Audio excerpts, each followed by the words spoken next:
बाबू ये आपके सिलेबस में दिया है, वर्किंग एट हाइट एनसीएल का सिलेबस उठा के देखिएगा। इसके ऊपर एक या दो ऑब्जेक्टिव आपको आएगा। पहले इसको समझ लेते, समझाते समझाते तो बताएंगे, समझाने के बाद में भी किस टाइप के ऑब्जेक्टिव आएंगे वो बता देते हैं। Regulation 131 working at height, working at height, ऊंचाई की जगह में काम करना है तब के लिए क्या सेफ्टी प्रोविजंस रहेंगे वही चीज यहां पर दिया है। और जनरली ये वाला जो टॉपिक है ये ओपन कास्ट माइंस, सरफेस या अबो ग्राउंड जिसको हम बोलते हैं वहां के लिए एप्लीकेबल होता है, क्योंकि अंडरग्राउंड माइंस में जनरली ऐसा काम कम होता है या नहीं होता है। ये सब काम जो होता है ऊंचाई पर जब काम होता है वो सरफेस पर होता है, ठीक है। और आप लोग को हम ये बता दें, बहुत सारा चीज जो ग्रुप से बच्चे लोग जुड़े हैं, कुछ कुछ चीजें हम डाल रहे हैं अभी, जो मेरे पास पुराना वाला मटेरियल था उसको पक्का देखिए।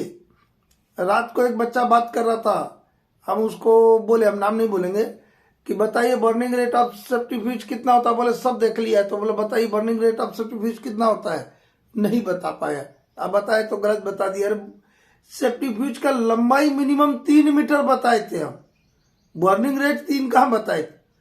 सेफ्टी फ्यूज का लंबाई कम से कम 3 मीटर रखते थे हम। क्या बोला था, सेफ्टी फ्यूज को माचिस से जला के भाग जाना है,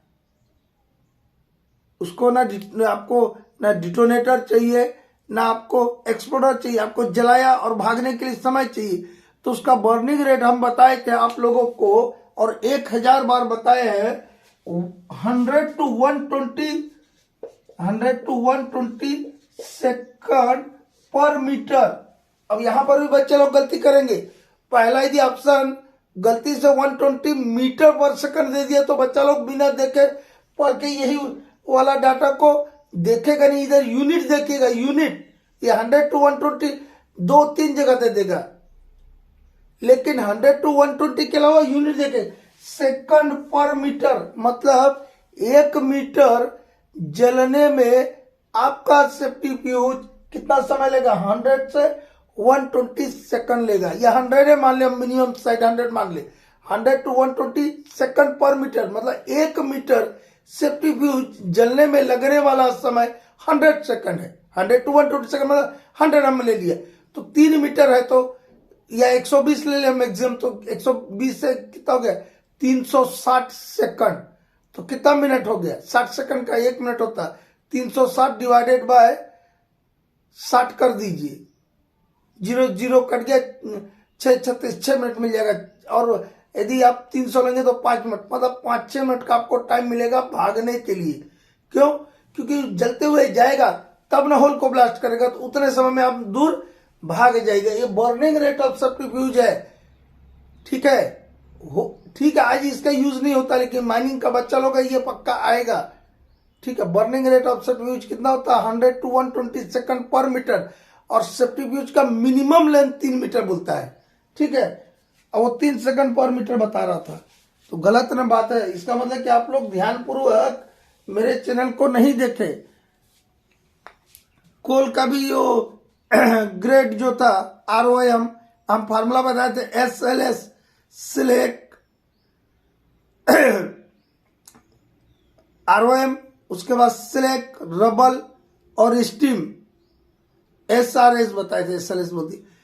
तो सिलेक्ट का 0 से 25, सिलेक्ट किसको बोलते, पाउडर को सिलेक्ट टाइप का कोल बोलते हैं, पाउडरी कोल है, ठीक है। रबल में 25 से 50 mm, और आपका स्टीम जो कोल है वो 200 mm, और अबो का जो बड़ा बड़ा बदा होगा उसको स्टीम कोल बोलते हैं। इतना ने बताया था। जो सीधा माइन से हमने कोयला लाया उसको ROM बोलते हैं, उसका भी भेजा हुआ है। और हम ग्रुप में बहुत सारा चीज भेज रहे हैं, ग्रुप को भी देखिए। इसीलिए तो हम वन साइड कर दिए ताकि आलतू फालतू चीज ना आए। हम जो भेजे जो आपके काम का है वो आपको मिल जाए, ठीक है। तो अब उसको छोड़ते हैं, आगे बढ़ते हैं। वर्किंग एट हाइट, अब इसमें कुछ ऐसा रेगुलेशन में पॉइंट नहीं लिखा, ये आपको याद रखने के लिए बताया। पहला पॉइंट दिया width of Lay's or footpath, इसके ऊपर एक ऑब्जेक्टिव पक्का, इसी पॉइंट के ऊपर बोल रहा हूं। बाकी पॉइंट पे तो आएंगे। Width of Lay's or footpath, आप ऊंचाई पे काम कर रहे, दिमाग में लगाइए, आपको फुटपाथ और लेज का चौड़ाई नहीं पूछ रहा हूं, विड्थ तो बोला ना, फुटपाथ और लेज का चौड़ाई नहीं बोल रहा है। और इस वीडियो के आखिर में एक चीज और हम बताएंगे, इस वीडियो के आखिर में एक चीज बताएंगे, आखिर में पक्का देखिएगा, लास्ट वीडियो देखिएगा।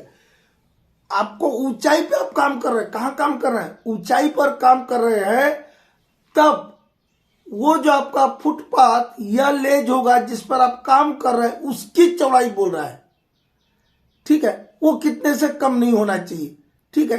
तो क्या बोलता है कि ऊंचाई पे यदि आप काम कर रहे हैं और यदि आपके गिरने का खतरा 1.8 मीटर 1.8 मीटर से ज्यादा ऊंचाई से गिरने का यदि खतरा आपको है, तब उस लेज पे तब तक कोई आदमी काम नहीं करेगा, ना उस लेज या फुटपाथ पे से गुजरेगा जब तक कि उसकी चौड़ाई 1.5 मीटर से कम नहीं है। अब उसकी चौड़ाई आपको कितना रखना, मिनिमम 1.5 मीटर चौड़ाई रखना होगा। लेकिन आगे क्या बोलता है, यही रेगुलेशन आगे ये बोलता कि यदि वो ऊंचाई पे जो आदमी काम कर रहा है किसी लेज या फुटपाथ पर, और यदि उसको सेफ्टी बेल्ट से, हैंडरेल, आपका गार्ड रेल से या रोप से उसको बांध के रखा हुआ है, उसको ये साधनों के द्वारा प्रोटेक्ट कर दिया है, तो फिर ये वाला प्रोविजन खत्म हो गया। मतलब उसकी चौड़ाई कम रहेगी तो भी आप काम कर सकते, क्योंकि आपको सिक्योर कर दिया, आपको गिरने से कुल मिला के आपको मार चोट ना लगे, आपको इंजुरी ना हो, इसके लिए प्रोविजन है। सेफ्टी प्रोविजन क्या क्या रहता है कि आपको मार चोट, फिजिकल इंजुरी ना हो, बॉडी इंजुरी ना हो। Width of Lay's or footpath, इसमें क्या लिखेगा, no person shall work or travel on any ledge or footpath less than 1.5 metre. क्या बोला, नो पर्सन, दिख रहा है बाबू वहां से, no person shall work or travel, no person shall work or travel on any ledge or footpath, footpath FP लिख दिया, any ledge or footpath less than 1.5 metre, 15 मत पकड़ लेना बाबू, 1.5 metre, 1.5 metre, less than 1.5 metre. ये हुआ कब, कब ऐसा 1.5 मीटर से कम नहीं रहेगा फुटपाथ की चौड़ाई या आपका लेज की चौड़ाई, if he is likely to fall, he, if मतलब यदि, if he is likely to fall from likely to fall more than 1.8 metre. आगे और बोलता unless he is protected by guardrails, safety belt और rope, ठीक है। यदि उसको, जब तक कि उसको गार्डरेल या सेफ्टी बेल्ट या रोप से प्रोटेक्ट नहीं किया है, तो ये वाला प्रोविजंस लागू रहेगा, ठीक है। आगे बढ़ते हैं। प्रोविजंस ऑफ वॉकवे, स्टेयर्स और लेडर विद हैंडरेल्स। बाबू कभी हिल स्टेशन गए हैं घूमने के लिए, देखिएगा वहां पर आपके बगल में स्टील का हैंडल रहता है जिसको आप पकड़ पकड़ के चलते रहते हैं, और यदि गिरे भी खाई में आप डायरेक्ट नहीं जाएंगे। कुल्लू मनाली शिमला की तरफ जाइएगा कभी, या उधर असम और सिक्किम नागालैंड की तरफ जाइएगा जो हिल स्टेशन है, तो वहां देखिएगा हैंडल्स रहता है। हम घरों में स्टेयर बनाते हैं, वहां क्या करते हैं, साइड में हैंडल्स लगा देते। क्या लगाते, क्योंकि अच्छा बच्चा जो नीचे न गिर जाए, बच्चा बुतरू जो नीचे गिर जाएगा चलते चलते, बच्चा बुतरू के आप और हम भी कभी स्लिप हो गए तो नीचे चले जाएंगे, तुम्हारा चोट लग जाएगा। सीढ़ी के बगल में क्या करते हैं, हैंडल्स लगा देते हैं, जिसको हम हाथ से पकड़ सकते हैं, ये हम गिरे तो ऐसा धक्का ये बचा लेगा, हमको नीचे नहीं जाने देगा। तो प्रोविजन ऑफ वॉकवे, वॉकवे क्या, चलने का रास्ता, स्टेयर्स और लेडर विद हैंडल्स, लेकिन ये कहां रहेगा, अब आपको बोल देगा कि ये कहाँ प्रोवाइड करना है, आपको ऑब्जेक्टिव में पूछ लेगा। इस पे तो ऑब्जेक्टिव आ जाएगा फुटपाथ का चौड़ाई वाला, ये वाला, ठीक है। ये जो चीज है वॉकवे, प्रॉपर वॉकवे, स्टेयर्स और लेडर्स विद हैंडल्स का प्रोवाइड करना है।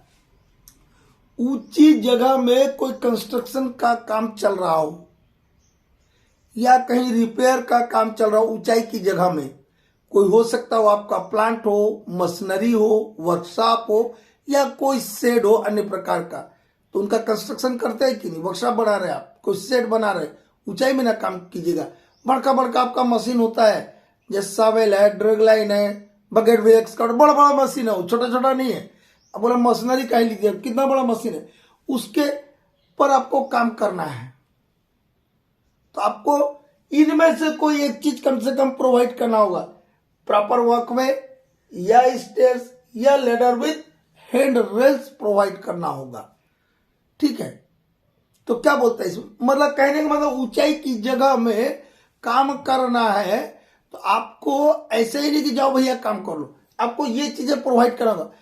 क्या बोलता है आपका सब रेगुलेशन 2, 131 का सब रेगुलेशन 2 क्या बोलता है, when a plant, machinery or workshop or other set under construction or under repair or renovation, ये जो हम नाम बताए, कोई प्लांट होगा, मशीनरी होगा, वर्कशॉप होगा या कोई शेड होगा जो ऊंचाई की जगह, जिसमें ऊंचे में खड़े रह करके हमको काम करना है, उस जगह पर प्रॉपर वॉकवे, स्टेयर्स या लेडर्स विद हैंडल्स आपको प्रोवाइड करना है। ख्याल रह जाएगा। कहां कहां पे, यदि कोई वर्कशॉप का कंस्ट्रक्शन आप कर रहे हैं, कोई मशीनरी का कंस्ट्रक्शन कर रहे हैं, उसका रिपेयर कर रहे हैं या रिनोवेशन कर रहे हैं, या कोई शेड है उसका रिपेयर या रिनोवेशन कर रहे हैं या कंस्ट्रक्शन कर रहे हैं, और वहां पर आदमियों को लगाना है, तो आदमियों को काम करने के लिए, चलने फिरने के लिए प्रॉपर वॉकवे या स्टेयर्स या लेडर्स विद हैंडल्स प्रोवाइड करना होगा, ठीक है। Provision of safety belt, electrician लोग को देखे बाबू कभी, इलेक्ट्रिशियन लोग क्या करते हैं, सेफ्टी बेल्ट अपने साथ लेकर के जाते हैं, पोल पे चढ़ते हैं। पोल पे क्या हुआ है, पोल पे चढ़ के काम कर रहे तो ऊंचाई पे ना काम कर रहा है, वर्किंग एट हाइट हुआ, तो वर्किंग एट हाइट है, तो वो आदमी यदि हमने किसी को ऊंचाई पे काम करने के लिए लगाया है, और जहां पर हम ना तो लेज और फुटपाथ दे सकते हैं, ना वॉकवे दे सकते हैं, ना स्टेज दे सकते हैं, ना लेडर दे सकते हैं चढ़ने, तो क्या कीजिएगा, तो काम नहीं होगा। काम होगा तो वहां पर सेफ्टी बेल्ट का इस्तेमाल होगा। वहां पे क्या होगा, सेफ्टी बेल्ट, जैसे इसमें बताए थे कि सेफ्टी बेल्ट से यदि उसको बांध दिया, पहले वाले में बांध के रखा हुआ, सिक्योरली बांध के रखा हुआ है, तो फिर आपको ये 1.5 मीटर वाला जो प्रोविजन है, लेस देन 1.5 मीटर वाला जो प्रोविजन है, नॉट लेस देन 1.5 मीटर वाला जो प्रोविजन है फुटपाथ या लेज वाला, वो खत्म हो जाएगा। तो आपको यदि आपने किसी आदमी को क्या किया है, ऊंचाई पे काम करने के लिए परमिट किया है, तो आप उसको सेफ्टी बेल्ट प्रोवाइड करेंगे।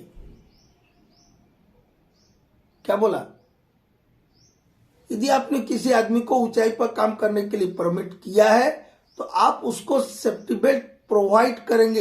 Every person permitted to work, क्या बोल रहे देखिए, every person permitted to work at height shall be provided with safety belt, shall be provided with safety belt, उसको सेफ्टी बेल्ट प्रोवाइड किया जाएगा, ठीक है। और आगे देखेंगे वो कर रहा कि नहीं ये सेफ्टी बेल्ट के साथ काम, उसका भी प्रोविजन आगे इसी में। तो नेक्स्ट देखते हैं। देखो, कभी मचान का नाम सुने, मचान, उसी टाइप का ये चीज है, स्टेज और वर्किंग प्लेटफॉर्म। ये पंडाल बनता देखा है जी कहीं पर, शादी ब्याह में या कोई फंक्शन में, उसमें क्या करता है वो जो उसका पंडाल वाला जो लड़का लोग आता है, वो क्या करता है, उतना ऊंचा कैसे बना देता है वो, देखिए आड़ा आड़ा बांस डाल देता है, डालता है ढेर सारा बांस, देखिएगा उसके बाद में उनको खोल देता काम हो जाने के बाद। क्योंकि चढ़ के ऊपर कैसे बांधेगा बेचारा। तो वो क्या अपने लिए पैदा किया, वो अपने लिए क्या प्रोवाइड किया, वर्किंग प्लेटफॉर्म, मचान टाइप का। यदि हमको ऊंचाई पे काम करना है, हमको ऊंचाई पे काम करना है और वहां से गिरने का खतरा या गिरने की संभावना है, तब आपको व्यक्तियों को इंजुरी से बचाने के लिए, मारचोट लगने से बचाने के लिए स्टेज या वर्किंग प्लेटफॉर्म प्रोवाइड करना है।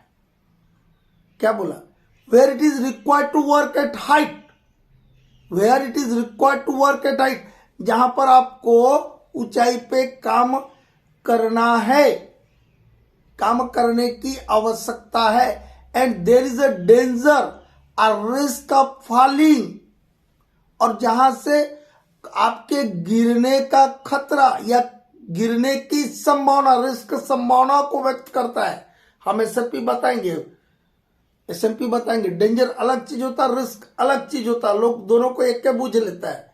ठीक है, रिस्क का मतलब संभावना को बताता है, पॉसिबिलिटी को बताता है। खतरा है तो खतरा होगा या नहीं होगा उसकी संभावना को बताने के लिए रिस्क शब्द का इस्तेमाल करते हैं। ठीक है, दोनों अलग अलग चीजें। तो यदि ऊंचाई पे काम करना और वहां से गिरने का डर है, गिरने का डर है या गिरने का खतरा है, तो वर्किंग स्टेज या वर्किंग प्लेटफॉर्म बनाते हैं, जैसे मचान बना के हम काम करते हैं। जिन लोगों ने मेरा आइसोलेशन स्टॉपिंग वाला वीडियो देखा होगा, उसमें हम बताए थे, ऐसा एक फिगर बनाए होंगे और उसमें एक ऐसा प्लेटफॉर्म बताए थे ना। और ये भी बोलते कि जैसे मान लो ये मेरा स्टॉपिंग है, तो कुछ नहीं करना है, ये पटरा लिया और ये ऐसा एक उससे स्टॉपिंग से सटा दिया, नीचे से इसको सपोर्ट कर दिया, दिख रहा है। तो ये क्या हो गया, आपका प्लेटफॉर्म हुआ ना जी। तो इस टाइप का प्लेटफॉर्म बना लेना और उसके ऊपर खड़े होकर के काम करना है।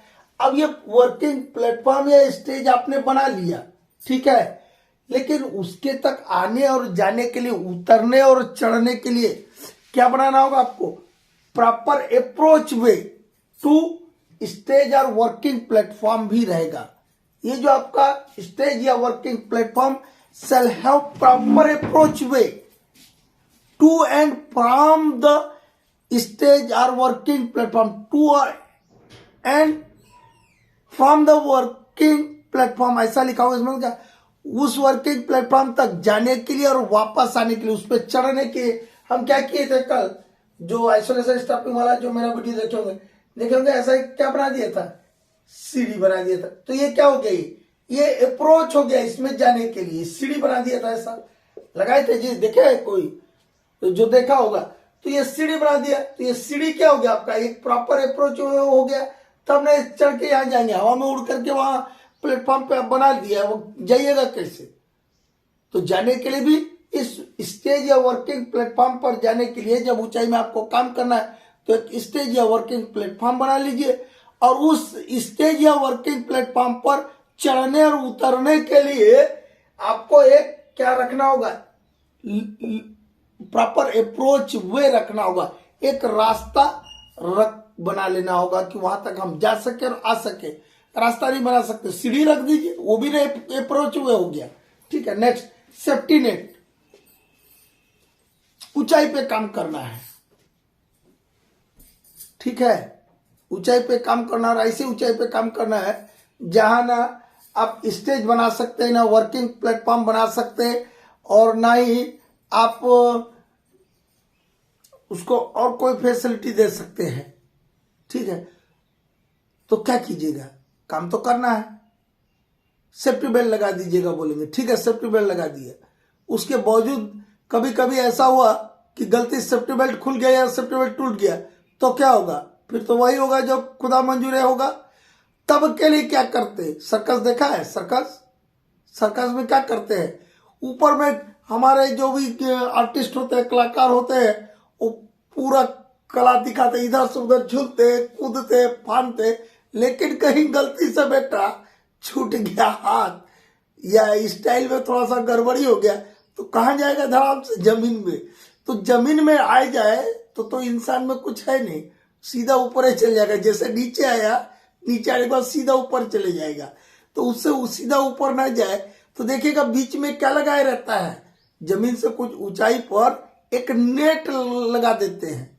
क्या लगा देते हैं? नेट लगा देते हैं, ताकि यदि कोई प्रकार की गलती हो जाए तो क्या होगा, उस नेट पर आके आदमी गिरेगा और नेट में ऐसा ऐसा होगा, मार चोट नहीं लगेगा उसको, क्योंकि हार्ड सतह पर गिरेगा, हार्ड सरफेस पे गिरेगा तभी ना मार लगेगा। नेट पे गिरेगा, तो नेट पे गिरेगा तो जो सर्कस वाला कलाकार है वो ऐसा ऐसा उछलता है, देखिएगा कई बार कूदते हैं उसके ऊपर, यदि कोई देखे होंगे सर्कस तो ठीक है। तो वो बच गए ना भाई मार चोट से। तो यदि ऊंचाई पे हम काम कर रहे हैं तो वर्किंग प्लेस के जस्ट बिलो, इमीडिएटली बिलो, ऐसा लिखा होगा आपके रेगुलेशन बुक में, immediately below the working place, मतलब ऊंचाई पे आप काम कर रहे हो, उस वर्किंग प्लेस के इमीडिएटली बिलो आपको एक सेफ्टी नेट प्रोवाइड कर देना है, ताकि आदमी को इंजरी लगने का डर या डेंजर, मतलब डेंजर और रिस्क, डर मतलब वही रिस्क को बोल रहा हूं मैं, संभावना को, डेंजर और risk of injury shall be eliminated. तो क्या किया जा सके, उससे जो उसको इंजुरी लगने का डर है या खतरा है उसको इलिमिनेट कर सके। यदि अब एक इलिमिनेट से कम चीज बता देते हैं तो सेफ्टी नेट क्यों प्रोवाइड करते हैं, समझ आ गया?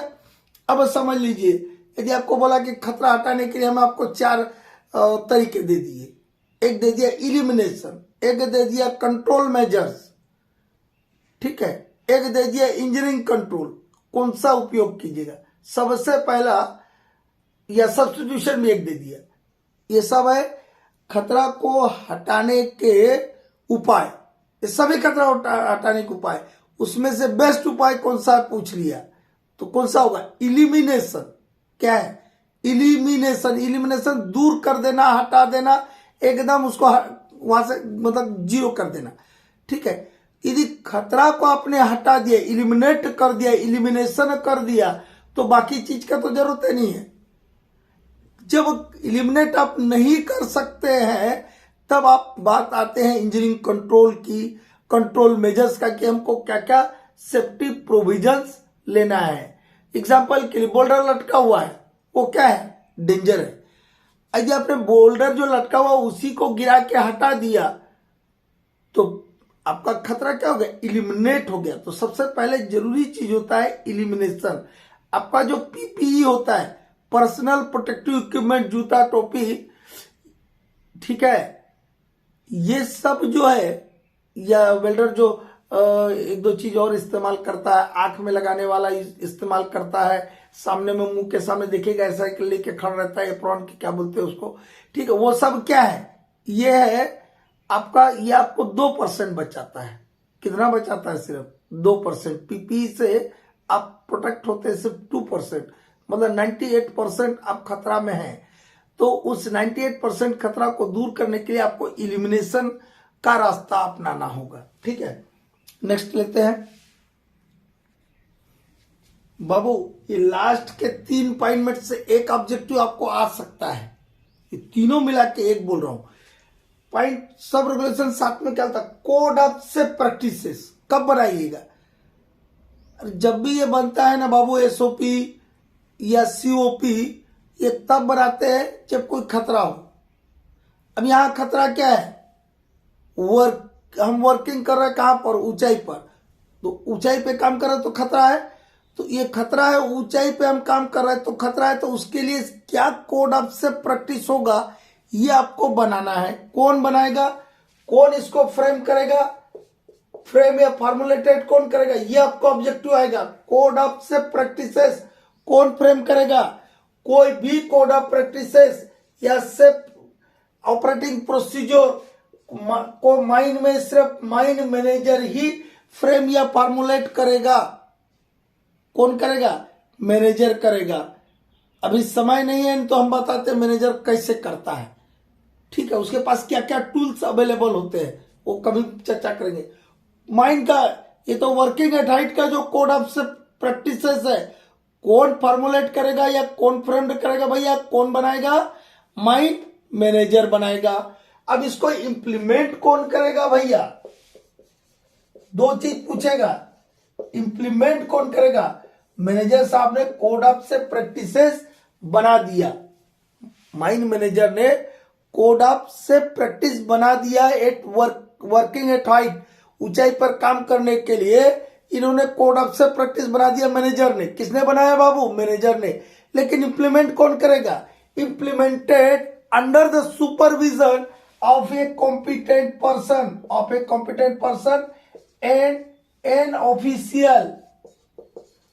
कौन इसको लागू करेगा, किसके देखरेख में, किसके सुपरविजन में, वर्किंग एट हाइट के लिए जो आपने सीओपी बना के रखा है कोड ऑफ से प्रैक्टिस, उसको कौन लागू करेगा, एक कॉम्पिटेंट पर्सन एंड ऑफिशियल के सुपरविजन में होगा। और ये ऑफिशियल और सुपरविजन को कौन ऑथराइज करेगा, engineer and manager, engineer and manager. क्योंकि जनरली ये जो वर्किंग एट हाइट वाला काम एक्सकवेशन और ईएनएम में ज्यादा होता है, इसलिए इंजीनियर एंड मैनेजर किया।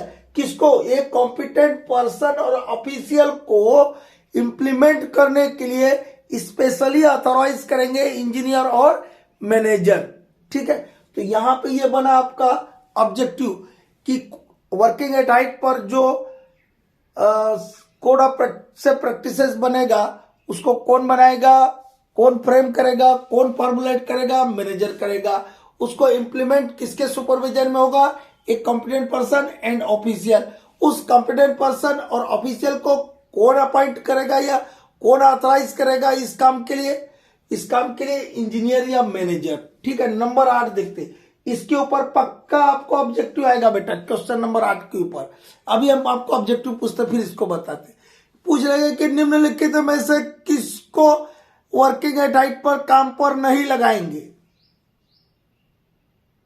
ठीक है, ये पूछेगा, मतलब which of the following is not engage in education of work at height. लिख दूं क्या कहीं, रुके लिख दे रहा हूं, वीडियो रोक देता हूं, लिख देता हूं पहले। ये आपका सब रिलेशन 8 के ऊपर इस टाइप का क्वेश्चन आ सकता है बेटा। क्या आएगा, which of the following is not engage in execution of work at height. निम्नलिखित में से किसे ऊंचाई पर काम करने के लिए नहीं लगाया जाएगा, हिंदी में। ठीक है, अब हम यहां 2 ही ऑप्शन लिखे, एक लिखा अनट्रेन्ड एंड इनएक्सपीरियंस्ड पर्सन, दूसरा ऑप्शन दिया आपको untrained and inexperienced person and contractors. ठीक है, ऊंचाई पर काम करने के लिए किनको नहीं लगाया जाएगा, किनको लगाया जाएगा, नहीं बोलो, किनको नहीं लगाया जाएगा, is not engaged in execution of work at height. तो इसका सही आंसर है ये वाला। इस टाइप का इससे ऑब्जेक्टिव आ सकता है कि कोई भी इन अनट्रेन्ड और इनएक्सपीरियंस्ड पर्सन और कॉन्ट्रैक्टर, पर्सन एंड कॉन्ट्रैक्टर को, कोई अप्रशिक्षित और अनुभवहीन व्यक्तियों को और कॉन्ट्रैक्टर को वर्किंग एट हाइट के किसी भी काम पर, ऊंचाई पर काम है तो वहां पर नहीं लगाया जाएगा। कहने का मतलब किसको लगाया जाएगा, trend and experience persons and contractors को ही ऐसे काम में लगाना है, ये कह रहा है। ठीक है, लेकिन आपको इस टाइप का पूछेगा, which of the following is not engage in execution of work at height, किसको नहीं लगाएंगे, untrained and inexperience persons and contractors. कोई दिक्कत है बाबू? अब विद ऑब्जेक्टिव हम बता दे रहे हैं। अब 9 में से भी एक ऑब्जेक्टिव आएगा, इस सब रिलेशन 9 है, इसमें सब रिलेशन 9 में से, सब रिलेशन 9 में है एक चेकलिस्ट का सिस्टम है, एक वर्क परमिट का परमिशन है। क्या है 9 में, ये 9 में जो है, यहां 9 कर देता हूं, ये सबको मिटा के 1 मिनट थोड़ा सा ये कर लेते हैं। सब रिलेशन 9 में 2 चीज है, उसके ऊपर एक इस टाइप का ऑब्जेक्टिव आ सकता है। एक चेकलिस्ट बनाना है कि माइंड में किन किन जगहों पर कौन कौन सी एक्टिविटी में ऊंचाई पे काम करना, उसका एक चेकलिस्ट तैयार करके रखना है। दूसरा, जब आप ऊंचाई पर काम करते हैं, हाइट पर काम करते हैं, तो आपको वर्क परमिट का सिस्टम लागू करना है, ठीक है। तो उस वर्क परमिट को इशू करने का अधिकार किसको है और वो कौन उसको मेंटेन करके रखेगा, ठीक है, वो दिया है वर्क परमिट में। तो उसी के ऊपर हम यहाँ क्वेश्चन बना दिए, तो उसको क्वेश्चन में समझ लेते हैं। Issuing of work permit at height shall be maintained by, ऊंचाई पर हम काम कर रहे हैं तो वर्क परमिट इशूइंग का को कौन मेंटेन करेगा, कौन मेंटेन करके रखेगा, ठीक है, आपके रेगुलेशन में दिया हुआ है। अब आपको हमने 4 को ऑप्शन दे दिया, manager, engineer, agent and manager, manager and engineer. बहुत सारा लोग तो बोलेगा कि मैनेजर का बहुत सारा काम होता है, इसी को लगा दो जो पढ़ के नहीं गया है, ठीक है। कोई इंजीनियर लगा देगा, कोई मैनेजर इंजीनियर लगा देगा। एक जगह बताए थे ना कि कोड ऑफ से प्रैक्टिसेस जो है वो मैनेजर बनाएगा और उस कोड ऑफ से प्रैक्टिसेस को लागू करने के लिए कॉम्पिटेंट पर्सन और ऑफिशियल को इंजीनियर या मैनेजर ऑथराइज करेगा, ये बताया था। तो वो कहीं याद रख लिए तो ये लगा देगा, जबकि ये तीनों आंसर नहीं है। इसको कौन issuing of work permit at height shall be maintained by agent and manager, क्या है, agent and manager. Work permit, ऊंचाई पर वर्क परमिट का जो हम आदेश देंगे उसको रजिस्टर में मेंटेन करना किसकी जिम्मेदारी में आएगा, एजेंट एंड मैनेजर का। इनके पास बहुत टूल होते हैं, ये उसके थ्रू करवाएंगे, लेकिन वो करवाया किसने, एजेंट एंड मैनेजर ने। वो हम टूल के बारे में कभी बात करेंगे। एजेंट एंड मैनेजर, हम बहुत सारी बात बोलते हैं, तो हम बहुत सारे लोगों से काम करवाते हैं, लेकिन वो काम करवाए किसने, मैनेजर ने। रजिस्टर मेंटेन करो जी, लिखो जी इसको, लाओ तुम भी साइन करो, हम साइन करेंगे। ये क्या हुआ, करवाया किसने, मैनेजर ने। वो रजिस्टर को किसने मेंटेन किया, मैनेजर ने। लिखा क्या मैंने, मेरा बाबू लिखा या कोई इंजीनियर लिखा या कोई फोरमैन लिखा, ओवरमैन लिखा, लेकिन मेंटेन करवाया किसने, मैनेजर ने। तो कौन कौन इसके लिए जिम्मेदार रहेगा, issuing of work permit at height shall be maintained by agent and manager, agent and manager. ध्यान पूर्वक देखिएगा तो समझ आ जाएगा, ठीक है।